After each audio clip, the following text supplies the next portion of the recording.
नमस्कार दोस्तों, हमारे चैनल पर आप सभी का स्वागत है। दोस्तों, आज की कहानी है गुरु कौन। दोस्तों, इस चैनल को सब्सक्राइब नहीं किए हैं तो चैनल को लाइक सब्सक्राइब जरूर कर ले। चलिए कहानी की ओर बढ़ते हैं। बहुत समय पहले की बात है। किसी नगर में एक बेहद प्रभावशाली महंत रहते थे। उनके पास शिक्षा लेने हेतु दूर दूर से शिष्य आते थे। एक दिन एक शिष्य ने महंत से सवाल किया कि स्वामी जी, आपके गुरु कौन है? आपने किस गुरु से शिक्षा प्राप्त की है?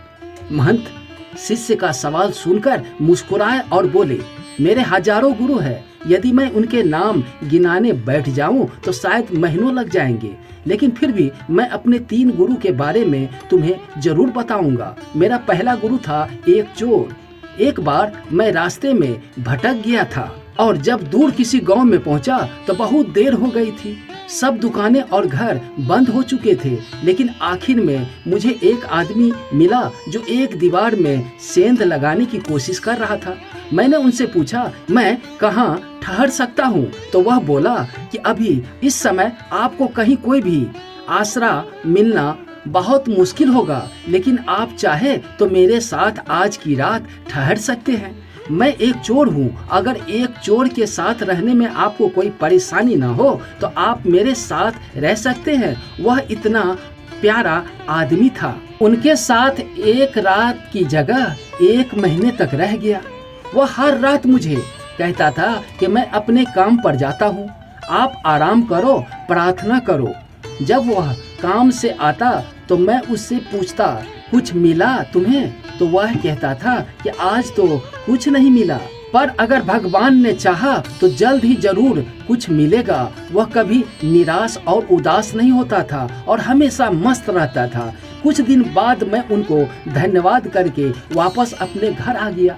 जब मुझे ध्यान करते हुए सालों साल बीत गए और कुछ भी नहीं हो रहा था, तो कई बार ऐसे क्षण आते थे कि मैं बिल्कुल हताश और निराश होकर साधना छोड़ लेने की ठान लेता था। और तब अचानक मुझे उस चोर की याद आती थी जो रोज कहता था कि भगवान ने चाहा तो जल्द ही कुछ जरूर मिलेगा। और इस तरह मैं हमेशा अपना ध्यान लगाता था और साधना में लीन रहता था। मेरा दूसरा गुरु एक कुत्ता था। एक कुत्ता बहुत गर्मी वाले दिन में कहीं जा रहा था और मैं बहुत प्यासा था और पानी की तलाश में घूम रहा था कि सामने से एक कुत्ता दौड़ता हुआ आया। वह भी बहुत प्यासा था। पास ही एक नदी थी। उस कुत्ते ने आगे जाकर नदी में छलांग तो लगा दी। उसे एक और कुत्ता पानी में नजर आया जो कि उनकी अपनी ही परछाई थी। कुत्ता उसे देखकर बहुत डर गया। वह परछाई को देखकर भौंकता और पीछे हट जाता, लेकिन बहुत प्यास लगने के कारण वह वापस पानी के पास लौट आता है। अंततः अपने डर के बावजूद वह नदी में कूद पड़ा और उनके कूदते ही वह परछाई भी गायब हो गई। उस कुत्ते के इस साहस को देखकर मुझे एक बहुत बड़ी सीख मिली। अपने डर के बावजूद व्यक्ति को छलांग लगा लेनी होती है।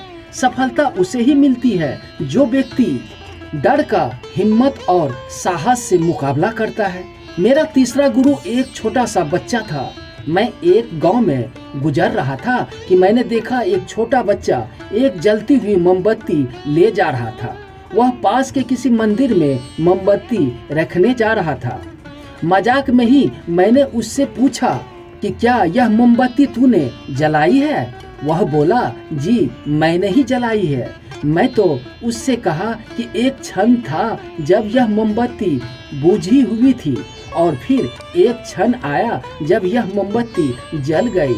क्या तुम मुझे वह स्रोत दिखा सकते हो जहाँ से वह ज्योति आई है? वह बच्चा हंसा और मोमबत्ती को फूंक मारकर बुझाते हुए बोला, अब अपने ज्योति को जाते हुए देखा? कहाँ गए वह? आप ही मुझे बताएं। मेरा अहंकार चकनाचूर हो गया। मेरा ज्ञान जाता रहा और उस क्षण मुझे अपनी ही मूढ़ता का एहसास हुआ। तब से मैंने कोरे ज्ञान से हाथ धो लिए। शिष्य होने का अर्थ क्या है? शिष्य होने का अर्थ है पूरे अस्तित्व के प्रति खुले होना, हर समय हर ओर से सीखने को तैयार रहना।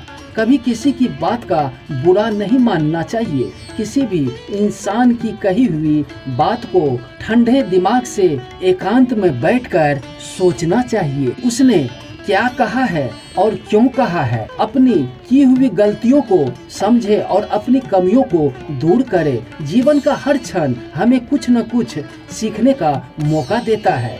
हमें जीवन में हमेशा एक शिष्य बनकर अच्छी बातों को सीखना चाहिए। दोस्तों, ये कहानी अच्छी लगी हो तो चैनल को लाइक सब्सक्राइब जरूर कर लें। धन्यवाद।